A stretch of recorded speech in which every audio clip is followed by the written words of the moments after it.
नमस्कार दोस्तों, पाथफाइंडर पर आप सभी का स्वागत है।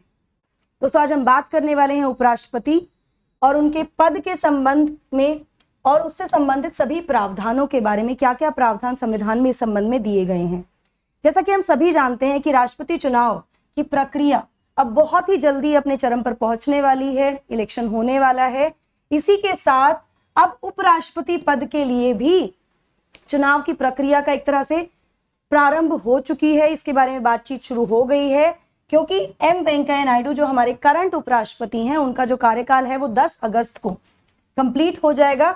इसीलिए उपराष्ट्रपति के जो चुनाव की जो डेट है वो आ गई है और वो है 6 अगस्त, जिस संबंध में सभी नॉमिनेशन फाइल करने की जो लास्ट डेट है, जो भी नॉमिनेशन फाइल करना चाहते हैं, इसके लिए जो अंतिम तिथि दी गई है वो 19 जुलाई दी गई है।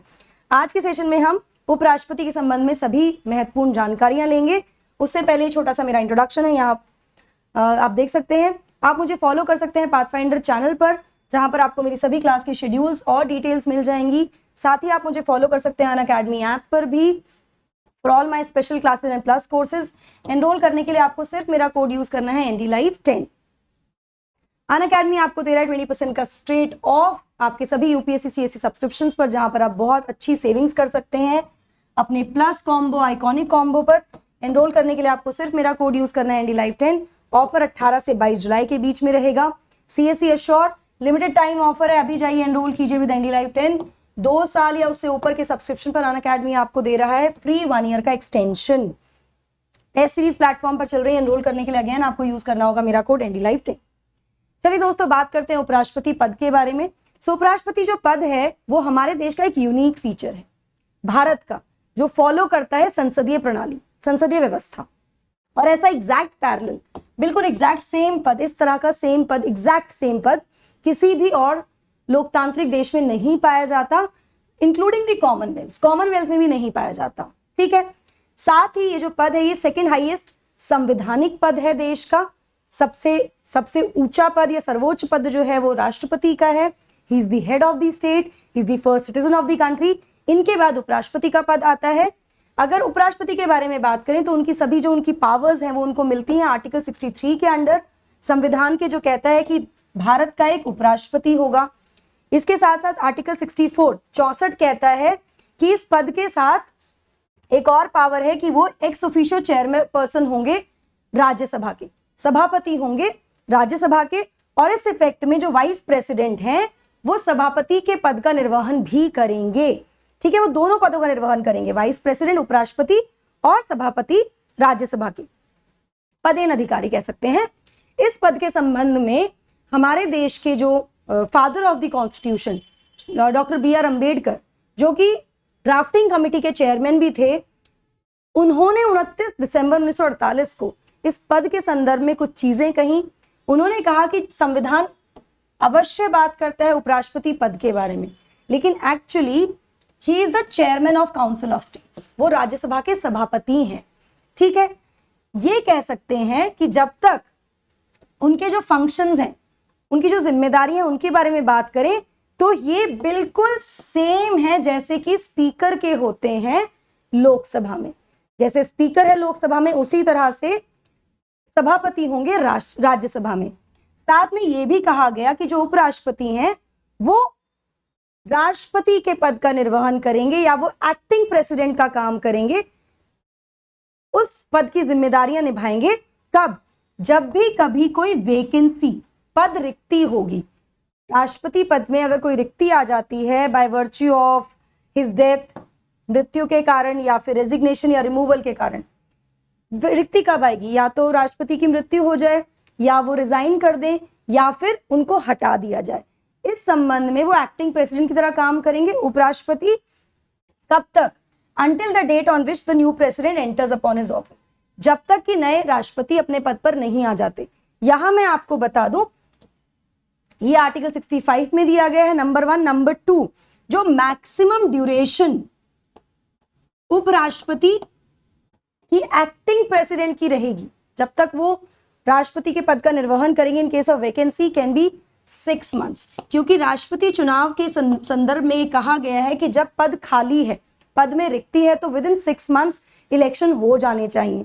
तो अगर वैकेंसी की स्थिति है तो उपराष्ट्रपति राष्ट्रपति पद के जो कार्यभार है उसको मैक्सिमम 6 महीने तक संभालते हैं, उसके बाद नए राष्ट्रपति ऑफिस में आ जाते हैं।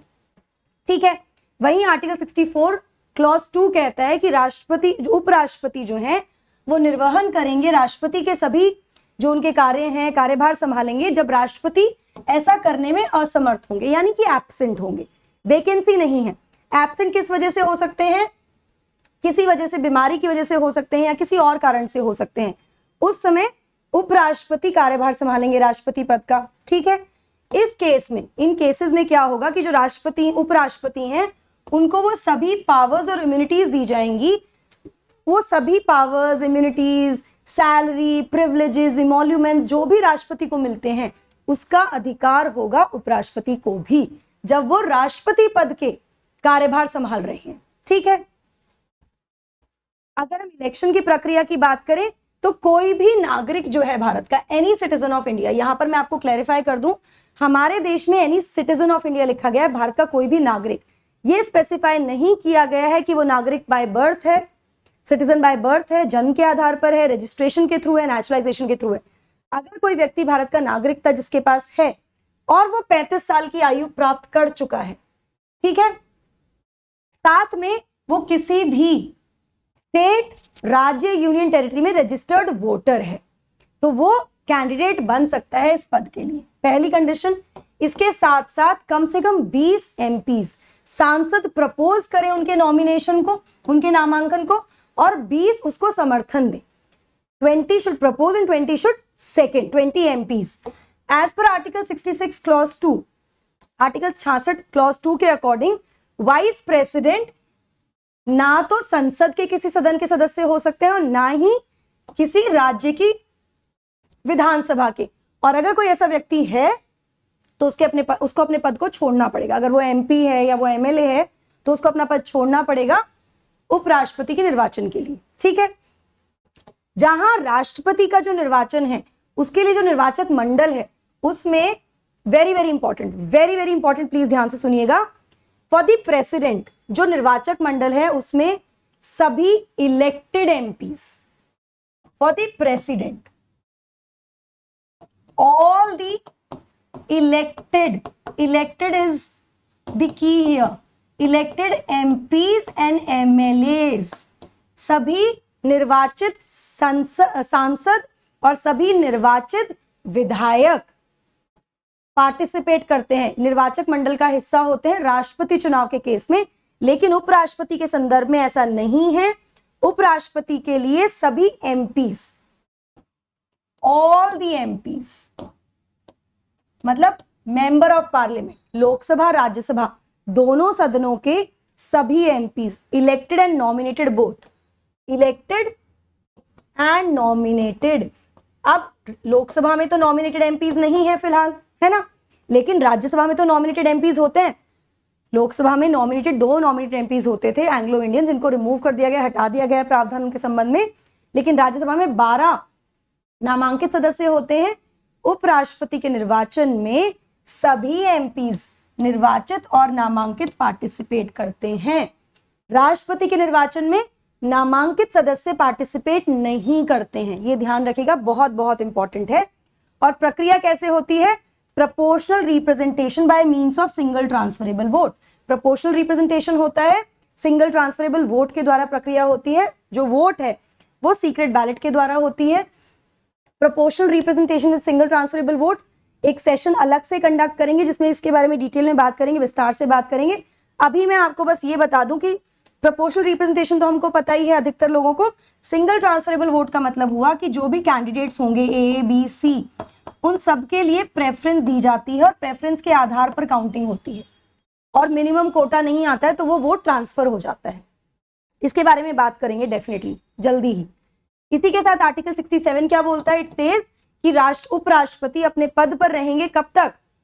5 साल तक, जब से वो एंटर करते हैं, from the date on which he enters upon his office, जिस दिन से वो शुरू करेंगे अपना कार्यकाल उससे एग्जैक्ट 5 साल तक। लेकिन इसमें साथ में ये भी कहा गया है कि अगर कभी किसी कारण से उनका सक्सेसर नहीं आ पाता है उपराष्ट्रपति पद let's say tenure Venkaiah Naidu ji का टेन्योर खत्म हो रहा है लेट्स से 10 अगस्त को, ठीक है, किसी कारण से उपराष्ट्रपति का इलेक्शन नहीं हो पाता है देश में और वो शेड्यूल होता है लेट्स से 10 सितंबर को, तो ये बीच का जो गैप है this will not be vacant, the position will not be vacant. जो करंट वाइस प्रेसिडेंट है वो कंटिन्यू करेंगे जब तक नए वाइस प्रेसिडेंट नहीं चुनकर आ जाते हैं, कंटिन्यू करेंगे even if the term has crossed 5 years, 5 साल पूरे होने के बाद भी, ये भी इसमें क्लियरली कहा गया है। इसी के साथ साथ अगर टर्म की ही बात करें तो वो पद से रिजाइन भी कर सकते हैं। किसको रेजिग्नेशन देंगे, किसको संबोधित करेंगे, राष्ट्रपति को संबोधित करते हुए, और साथ साथ उनको हटाया भी जा सकता है। कैसे, एक प्रस्ताव आएगा राज्यसभा में जिसको पास किया जाएगा मेजॉरिटी से सभी मेंबर्स की, जो भी उस समय मेंबर्स होंगे, और उस प्रस्ताव को बाद में अग्री अपॉन किया जाएगा लोकसभा के द्वारा। जहां राष्ट्रपति के रिमूवल की प्रक्रिया को इंपीचमेंट कहा जाता है, जिसमें जो प्रस्ताव है वो संसद के किसी भी सदन में आ सकता है, लोकसभा या राज्यसभा दोनों में से किसी सदन में प्रस्ताव आ सकता है, ठीक है। वहीं उपराष्ट्रपति के लिए जो प्रस्ताव आएगा वो एक्सक्लूसिवली राज्यसभा में आएगा और लोकसभा उसको अग्री करेगी उनको हटाने की प्रक्रिया के लिए, ठीक है। चलिए, अब अगर उपराष्ट्रपति का पद खाली है, इट फॉल्स वेकेंट, तब इस स्थिति में क्या होगा, तो इस संबंध में कोई भी डायरेक्ट प्रावधान संविधान में नहीं दिया गया है कि कौन होगा जो उनकी ड्यूटी को पूरा करेगा, कौन होगा जो परफॉर्म करेगा उनकी ड्यूटीज को। अगर ऑफिस खाली है, रिक्त है, before the expiry of his her term, उनका कार्यकाल पूरा होने से, या फिर जब उपराष्ट्रपति राष्ट्रपति के पद का निर्वहन कर रहे हैं उस समय पे कौन उस प्लेस को फिल करेगा, ऐसा नहीं दिया गया है कॉन्स्टिट्यूशन में उपराष्ट्रपति के केस में। लेकिन संविधान यहां पर यह क्लैरिफाई करता है कि प्रावधान है सभापति के वैकेंसी को लेकर। अगर सभापति जो है राज्यसभा के, अगर वो पद खाली है तो ऐसे में उपसभापति उस पद का निर्वहन करेंगे, ठीक है, नंबर 1। और अगर रिक्ति है, वैकेंसी है, तो ऐसे केस में राष्ट्रपति जिसको ऑथराइज करेंगे राज्यसभा से, राष्ट्रपति चूज करेंगे किसी व्यक्ति को और उनको सभापति के पद का निर्वहन करने के लिए ऑथराइज करेंगे, ठीक है। तो सभापति के बारे में प्रावधान दिया गया है, उपराष्ट्रपति के संबंध में नहीं दिया गया है। अब यहां मैं आपको बता दूं वो कौन कौन से वाइस प्रेसिडेंट्स रहे हैं जो आगे चलकर प्रेसिडेंट बने हमारे देश में। तो सबसे पहले सर्वपल्ली राधाकृष्णन, जो कि पहले उपराष्ट्रपति थे। इन्होंने 2 टर्म सर्व किए ऑफिस में 1952 से लेकर 1962 तक। इसके बाद ये राष्ट्रपति के लिए निर्वाचित हुए, चुने गए 1962 में। इनके अलावा जाकिर हुसैन, वीवी गिरी, आर वेंकटरमन, शंकर दयाल शर्मा और केआर नारायणन भी उपराष्ट्रपति पद के बाद राष्ट्रपति बने। इसी के साथ साथ राधाकृष्णन, सर्वपल्ली राधाकृष्णन पहले ऐसे उपराष्ट्रपति थे जिन्होंने 2 टर्म सर्व किए। इनके बाद केवल हामिद अंसारी दूसरे ऐसे उपराष्ट्रपति थे जिन्होंने 2 टर्म सर्व किए 2007 से लेकर 2017 तक। That's it from my side guys regarding the vice president. I hope आपको थोड़ा क्लैरिटी हो गई होगी उपराष्ट्रपति के बारे में। कुछ चीजें हैं जैसे कि इलेक्शन प्रक्रिया, proportional representation with single transferable vote, इसके लिए मैं अलग से एक सेशन कंडक्ट करूंगी जहां पर मैं आपको अलग से समझाऊंगी इन डिटेल, तो आपको कोई कंफ्यूजन नहीं रहेगा। चलिए मैं बात करती हूँ यूपीएससी सीएससी नोट्स 2.0 की, जो कि 20 comprehensive UPSC CSC GS books हैं प्लस और आइकॉनिक सब्सक्रिप्शन के साथ। इसमें नया क्या है, कॉम्प्रिहेंसिव कवरेज है। यूपीएससी मेंस के पीवाईक्यूज भी इसमें दे दिए गए हैं, टाइमलाइंस, माइंड मैप्स है, माइंड मैप्स दिए गए, कंटेम्प्रेरी इश्यूज को कवर किया गया है। अभी जाइए एनरोल कीजिए with my code N D live 10 for the same. Combat होगा संडे को, अभी एनरोल कीजिए एनडी लाइव 10 और आप जीत सकते हैं स्कॉलरशिप यहाँ पर।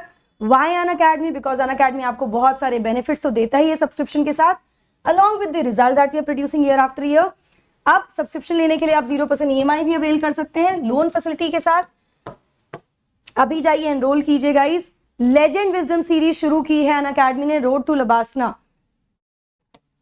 20 जुलाई से शुरू हो जाएगी, जिसमें सभी टॉप एजुकेटर्स आप देख सकते हैं। यहाँ पर बात करेंगे सुदर्शन गुजर सर, बात करेंगे consistency, habits, attitude, learning from failures, focus, discipline, initiative, इन सभी चीजों के बारे में आपसे बात की जाएगी इन दिग्गजों के द्वारा। अभी जाके एनरोल कीजिए with my code N D live 10। Batches 21 जुलाई से शुरू हो रहे हैं, don't leave it. Optional carnival अगर आपने अभी तक ज्वाइन नहीं किया है, क्या आपने ऑप्शनल ज्वाइन किए हैं, जाइए एनरोल कीजिए, फिलहाल आपको 20% ऑफ भी मिल रहा है। डाउट दरबार भी अब इनिशिएट होने लगा है 20, 21, 22 जुलाई, अलग अलग सब्जेक्ट्स के लिए एनरोल करने के लिए ND Live 10 is the code. That's it from my side. I hope you like this session. आपको समझ में आएगा, थोड़ी क्लैरिटी होगी। बहुत बहुत इंपॉर्टेंट टॉपिक है हमारे प्रीलिम्स और मेंस दोनों के लिए ही। Do not forget to like and share, subscribe करना ना भूले चैनल को, और अगर बहुत अच्छा लगा है तो ND Live 10 लिखना बिल्कुल भी ना भूले। It will give me a boost कि ठीक है, you like the session. Thank you so much, God bless.